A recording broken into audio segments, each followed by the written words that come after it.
12절에서 14절까지 한번 더 보시겠습니다. 12절에서 14절까지 제가 봉독해 드립니다.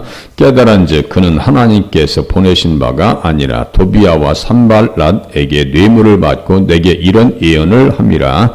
그들이 뇌물을 준 까닭은 나를 두렵게 하고 이렇게 함으로 범죄하게 하고 악한 말을 지어 나를 비방하려 함이었느니라. 내 하나님이여 도비아와 산발랏과 여선지 노아데아와 그 남은 선지자들 곧 나를 두렵게 하고자 한 자들의 소행을 기억하옵소서 하였노라. 아멘.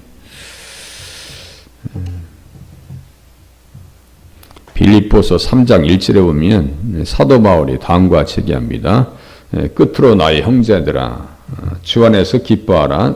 너희에게 같은 말을 쓰는 것이 내게는 수고로움이 없고 너희에게는 안전하니라. 이렇게 써 있어요. 같은 말을 쓰는 것이 내게는 수고로움이 없고 너희에게는 안전하니라. 저도 한 주간 설교 준비하는데 A4용지가 거의 30장이에요. 거의 30장.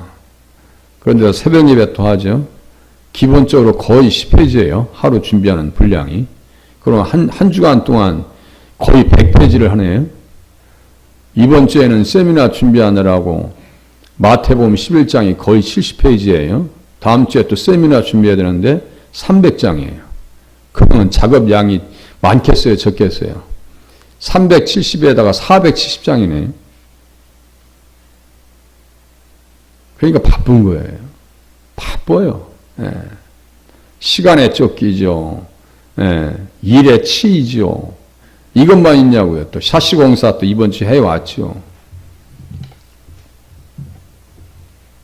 말씀을 나눈다고 하는 것이 단순하지 않습니다. 예. 그런데 제가 성경을 보면서 이 부분 보고 다른 성경과 견주어 보기 때문에 조금 보는 게 아닙니다. 반복해서 봤다 해서 여러분들 이 말씀 조금 보는 게 아니에요. 예. 그리고 대적자들, 원수들, 모든 대적, 우리의 원수들 6장 1절, 우리의 원수들 또 16절, 우리의 모든 대적과 주위에 있는 이반 족속들이 이를 듣고 있어요. 이게 다 복음의 대적자들이고요. 구속사의 대적자들이에요. 예수님께서 이 땅에 오셔서 십자가에서 구원을 완성하시는 그 시간까지 하나님께서 예수님을 이 땅에 아브라함의 자손으로 보내시겠다라고 하시는 그 말씀까지 이렇게 일직선으로 이렇게 연결할 수 있다고 했죠. 이렇게 직선적으로 쫙 이렇게 역사를 선으로 얘기하면 서양 사람들은 순환사관이 있어요. 뭐 사람이 죽으면 소가 되기도 하고 업에 따라서 사람으로 태어나기도 하고 극락으로 간다고 하는데요. 그래서 뭐 사람 살생하면 안 된다고 그러잖아요. 전설의 고향 옛날에 보면 뱀이 막 집안에 들어와요. 그러면 우리 아들이 살아서 돌아왔다고 뱀이 돼서. 그런 순환사관을 가지고 있어요. 역사의 순환사관. 우리는 뭐예요? 일직선입니다.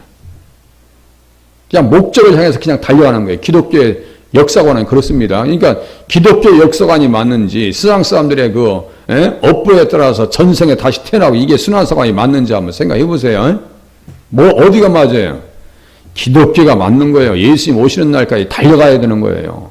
잘 달려가고 이 구약에 있는 성도들이 어떻게 예수님 오시는 날까지 위에서 준비하고 몸부림치고 주변에서 이렇게 대적해오는 사람들을 어떻게 방어하고 믿음으로 승리했는지를 보면서 앞으로 예수님 만날 일, 예수님 오실 일을 준비하면서 신앙생활 하실 수 있기를 바랍니다.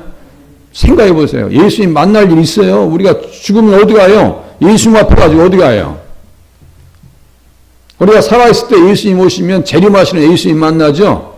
두 가지 종류입니다. 한쪽에는 땅을 치면서 통과하는 사람이 있고 계시록 찬송가 304장이에요. 계시록 1장에 써 있고 마태복음 24장에도 써 있어요. 통곡할 자도 있고 하늘에 올라가서 우리는 혼인잔치에 참여할 거예요. 우리 주님과 어린 양의 혼인잔치에 들어갈 겁니다. 그러면 이 땅에서 잘 준비하셔야 돼요. 우리가 육체가 있는 동안에 예수님 만날 준비 잘 하셔야 됩니다. 신부가 마치 결혼식을 위해서 몸 단장하고 제가 보니까 살도 빼고 막 그냥 그 웨딩드레스 입으려고 난리도 아니더만요. 뭐 며칠 전부터 며칠 전도 아니야. 한 달 전부터 막 피부 관리하고 이제 그 환상에서 깨지죠. 이제 결혼하고 나면 그 환상에서 다 깨지는 그 화장 지우는 그 순간부터 환상은 다 깨지는 거예요. 그죠? 현실로 돌아가는 거예요.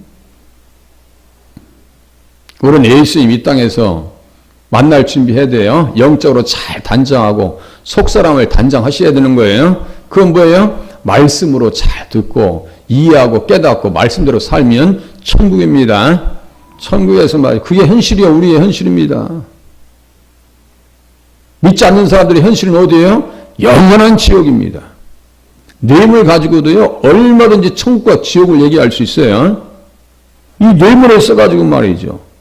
말을 지어내고 없는 말을 만들고 이 대적자들의 속성이 그대로 드러난다 했죠. 그러니까 우리들은 이 말씀을 통해서 이야 이거 뇌물에 연루돼서는 안 되겠구나. 심지어 제가 어제 말씀드렸어요. 전우사님 제가 직장을 살아놨는데 뇌물도 써야 되는 것이 있고 향응도 대접해야 되는 것이 있는데 어떻게 하면 좋을까? 이건요 의논의 대상도 아니에요. 정말 주님 앞에 기도하다 보면 아니 내가 그냥 고물장사를 하더라도 힘든 일을 하더라도 신앙이 정말 신앙이라면요 그 자리에서 나와야 됩니다. 뇌물을 쓰는 자리에서 나와야 돼요. 제가 공무원 생활했던 자매까지 얘기했습니다. 믿지 않는 자매까지 얘기했어요. 이상하게 그냥 마음이 이끌리면 마법에 걸린 것처럼 연민이 느껴지고 사랑이 가면 그게 잘못된 거예요. 과감하게 끊어버려야 돼요. 세상에서는 그것을 용납하지만 우리는요 용납이 안 됩니다. 어디 가야 될 사람이기 때문에요 천국을 가야 될 사람인 줄로 깨달으시길 바랍니다. 천국 백성으로 살려면 이스라엘 백성들에게 가나안 땅 들어가서 너희들이 그 땅에서 잘 먹고 잘 살려면 미리 말씀하셔요. 뇌물을 받지 말라고 주지도 말라고. 이 스마야와 더불어서 노아디아와 그 남은 선지자들 다 이 인생들은요 타락한 인생들이요. 그러니까 이 대적자들이 어느 정도까지 그 선을 대는지 보세요. 영적인 자리까지 손을 미칩니다. 영적인 자리까지 손을 미친단 말이에요.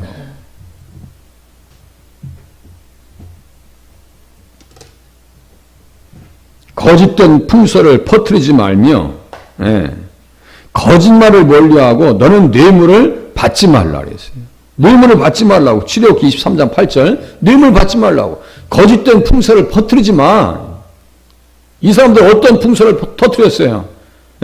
가스무도 말하기를 6절 보세요. 가스무도 말하기를 너희 노아 유다 사람들이 모반하려 하여 성벽을 건축한다 하나니 네가 그 말과 같이 왕이 되려 하는도다.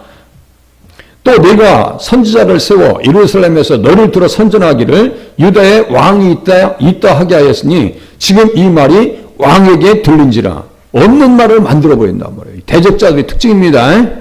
이단들도 그래요. 없는 것을 만들어요. 자기가 무슨 언약의 사자야. 말락에서 3장에 나와요.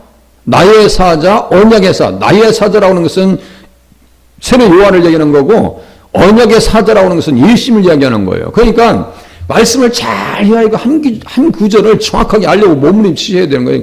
그러니까 보세요. 언약의 사자가 누군지 모르니까 이단 교주들을 언약의 사자라고 얘기하면 세례받는 사람들은 그게 진짜인 줄 안단 말이에요. 북한에서 김정은이가 우리의 아버지요, 수령이요, 어렸을 때부터 가르쳐 놓으면요, 걔들은 밖에 사진 걸어놓고 비 맞는 것도 웁니다. 그게 세뇌교육의 무서움이에요. 북한에서 어떤 경우냐면 세상에 그 김일성 부자의 사진을 깔고 앉았다고 처형시키는 경우도 있었어요. 김일성 부자의 사진을 깔고 앉았다고. 그 있을 수 있는 일이에요. 남한사에서는요 실컷 대통령 욕하고 다 해도요 아무 문제가 없어요. 뭐 나라님 욕하든 말든 뭐 나자여든 내더자여든 진짜. 그게 민주주의 아니에요? 누구든지 잘못하면 먹을 수 있고 할 수도 있어요. 그죠? 대적자들은 뭐예요? 없는 말을 만들고 없는 것을 만들어낸단 말이에요. 이게 다 이 대적자들의 특징입니다. 뇌물을 받지 말라고. 뇌물은 눈 밝은 자의 눈을 어둡게 하고 의로운 자의 말을 급게 하느니라. 이 선지자들도 맨 처음부터 타락했겠어요? 선지자로 인정받을 때까지는 처음부터 이렇게 타락되지는 않았을 거 아니냔 말이에요. 예? 은혜 받은 사람들이 그 초대교회 6집사 중에 7집사가 있죠. 그 중에 니골라가 있어요. 니골라 당 들어보셨죠? 계시록 2장입니다. 거기에 또 발람이 또 뇌물 먹은 그 인상이 거기에 또 다 연루되어 있어요. 예. 니골라는 뭐냐면 타락한 사람이다라고 주석가들이 얘기합니다. 아니라고 하는 사람도 있고, 예. 그러니까 은혜 충만하고 성령 충만하고 한때 예수 잘 믿는다고 해서 그 믿음이 계속 유지되는 것이 아니고 무엇으로 관리되어져야 돼요? 말씀으로 관리되어져야 되고요. 기도로서 계속 관리해 나가셔야 됩니다. 은혜 받았다고 해서 가만히 그게 은혜가 그냥 유지되냐고요. 기도원 갔다 오신 분들은 체험하셨을 거예요. 그 은혜가 며칠 갑니까? 어떤 분은 내려오면서 다 쏟아버려. 3일 가면 많이 가시는 거야. 한 달 가면 대단히 많이 가시는 거고. 그래서 은혜 떨어지면 또 기도원 갔다 데려다 놓고 또 내려와서 또 문제 있으면 또 기도원 가서 또 막 회개하고 그런 다람쥐 쳇바퀴를 돌듯이 매너리즘에 빠지시면 안 돼요. 충분히 교회에서 신앙생활하고 말씀 붙들고 기도하면서 나를 수리하면서 만들면서 계획하면서 얼마든지 할 수 있어요. 신앙생활. 못 따르니까 말씀 안 들으니까 그렇게 돼버리는 거죠. 말씀 잘 들으셔야 돼요. 그래서 신명기 32장에 보니까요. 16장 먼저 볼게요. 예. 뇌물을 받지 말라. 뇌물은 지혜자의 돈을 어둡게 하고 의인의 말을 굽게 하느니라. 너는 마땅히 공의만을 따르라. 그리하면 내가 살겠고 내 하나님 여호와께서 내게 주시는 땅을 차지하리라. 잘 보세요. 여기 문맥에서도 어떤 말씀하시냐면요.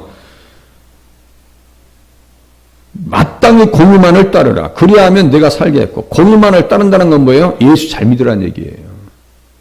예수 믿어가지고 의를 선물 받았잖아요. 의를 잘 따르라는 것은 예수님 잘 따르고 말씀대로 살아라는 얘기고 예수 잘 믿으라는 얘기예요. 공의만을 따르라. 그리하면 내가 살겠고 내 하나님 여호와께서 내게 주시는 땅을 차지하리라. 내게 주시는 아름다운 땅을 차지하게 하리라. 있어요. 자, 여기 땅은 가나안 땅입니다. 가나안 땅이에요. 그 땅은 어떤 곳인데요? 그가 땅의 높은 곳을 타고 다니게 하시며 이렇게 써 있네요. 땅의 높은 곳을 타고 다니게 하시며 이렇게 써 있어요.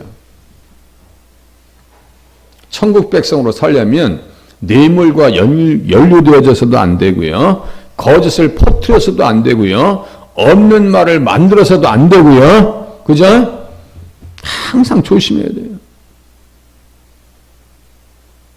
뇌물 받았다가 책망받은 사람이 성경에 기록되어 있어요. 그게 누구냐면요. 사무엘의 아들들이에요.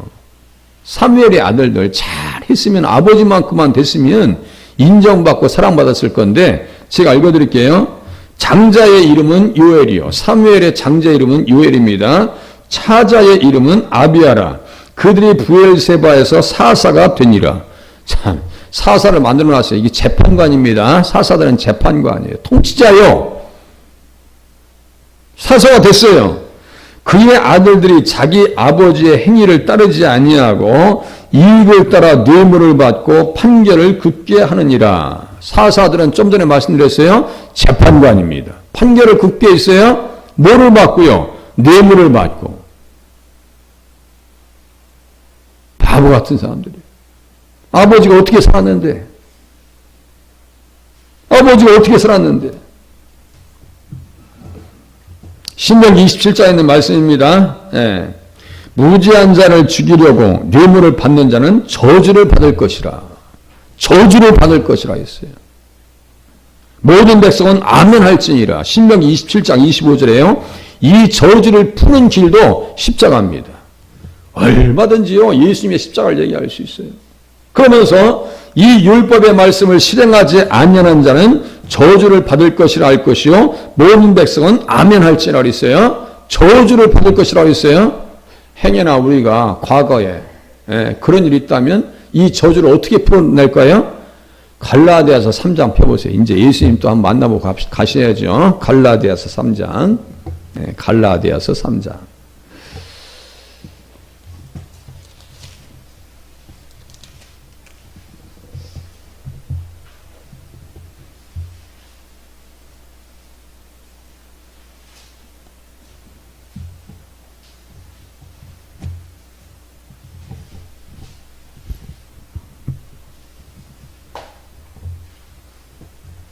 3장 10절.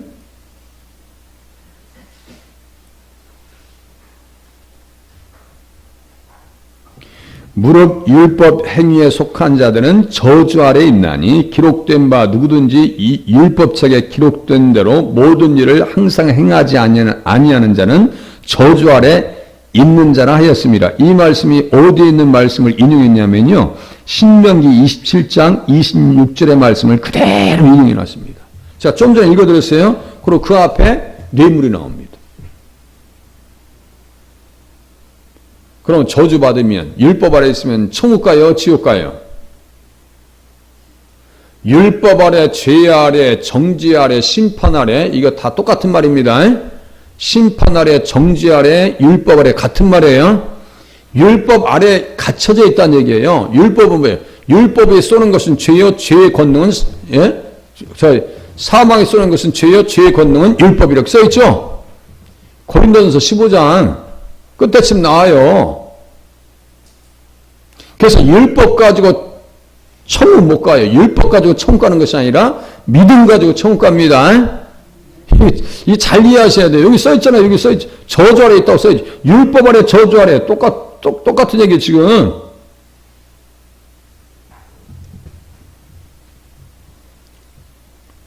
그러면서 쭉 얘기하면서 의인은 믿음으로 살리라. 11절 끝에 써있어요. 11절에도 아무도 율법으로 말미암아 의롭게 되지 못할 것이 분명하니 이렇게 써있어요.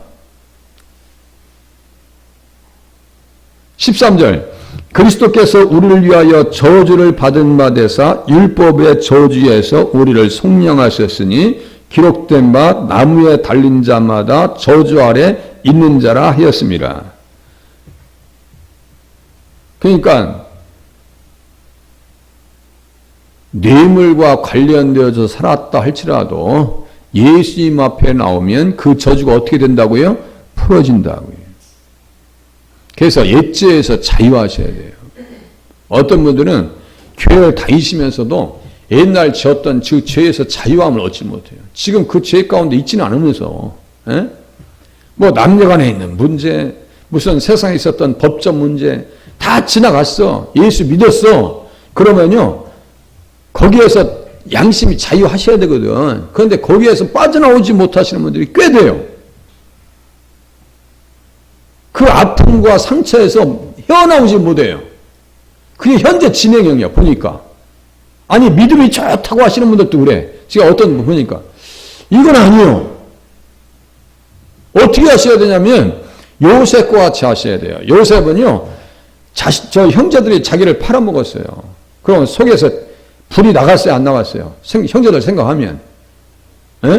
그것도 내가 따랐던 형님들, 내가 도시락 갖다 주려고, 가 찾아왔는데 나를 죽여버리려고 했다가, 그것도 안 되니까 이제 구덩이에 물이 있으면 죽은 거 이미.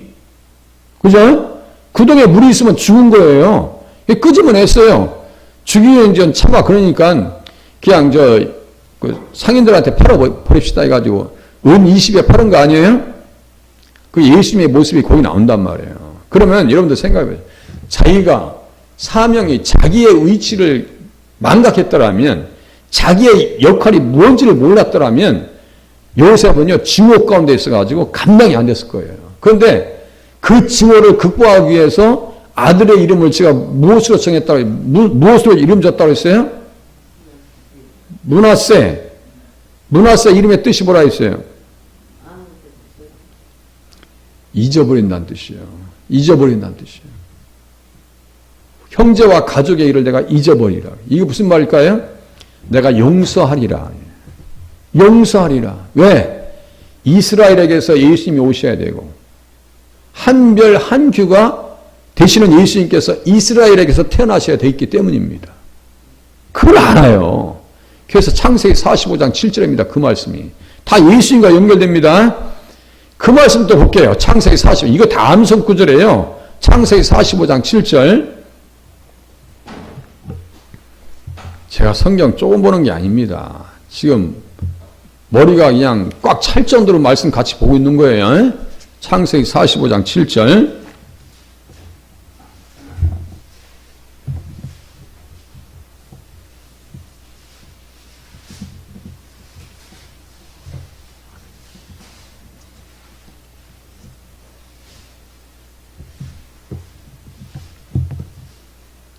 그 형제들을 보자마자 그냥 문제를 다 그냥 풀어버려요. 그냥 전혀 문제 삼지 않아요. 그러면서 왜 그러냐? 왜 내가 당신들을 이렇게 품을 수 있고 당신들의 사명이 뭔데? 그거 조그만 거 문제, 그냥 넘어가야 될 거 아니야. 형제들이 벌벌 떨고 있는 거 아니야, 지금? 그렇다고 보면 우리들은 마음이 넓은 사람인가 좁은 사람인가 한번 생각해 보시자니까요. 얼마든지 성경 가지고 얘기할 수 있습니다. 조금만 빈정상하면 말이죠. 쉽지 않습니다. 넘어가기가 쉽지 않아요. 그래서 어떤 교회는요, 피아노를 이쪽까지 옮기는데 몇 달 걸렸대. 1m씩 옮기느라고. 1m씩 옮기느라고. 말이 많아가지고. 그게 무슨 말인지 아시겠어요? 조금씩 옮겼대, 피아노를. 그러니까 말이 없더래. 그런데 이거 하루아침에 쫙 이쪽 옮기면 왜 피아노 이쪽으로 옮겼느냐, 왜 그랬느냐, 말이 많기 때문에 그랬다는 거예요. 이게 상징적인 얘기입니다. 그렇게 교회가 사역이 쉽지 않은 거예요. 제가 무슨 말씀드려요? 아무것도 문제 삼지 말자. 흔적을 남기지 말자. 문제는 나눌 줄 알면서 은혜는 나눌 줄 모르면 그게 어떻게 되겠냐고요. 그래서 말씀을 진하게 들어야 돼. 아주 넘치도록 들으셔야 돼. 지치도록 말씀을 들으셔야 돼. 아이들 공부 열심히 하는 아이들은요, 잠이 달아요. 제가 새벽에 나오려면요, 그때쯤 돼서야 대화가 끊어져. 옆집에 그 총각들인지 청년들인지 밤새 얘기하고, 여기 앞에 보면 담배꽁초가 말이죠, 한 20, 30개는 모아져 있어. 제가 우리 화단에 있는 거 다 쓸어서 밖으로 버렸어요. 오늘 아침에도. 징해요, 징해. 어떤 때는 내려올 때 침을 바닥에 다 뱉어놔. 여기 대리석 있잖아요. 징해. 아주 징해. 그냥 욕을 해주고 싶을 정도야. 그것도 교회 또 징하게 또 흉보고 다닐 거 아니에요. 그 교회 못돼 먹었다고.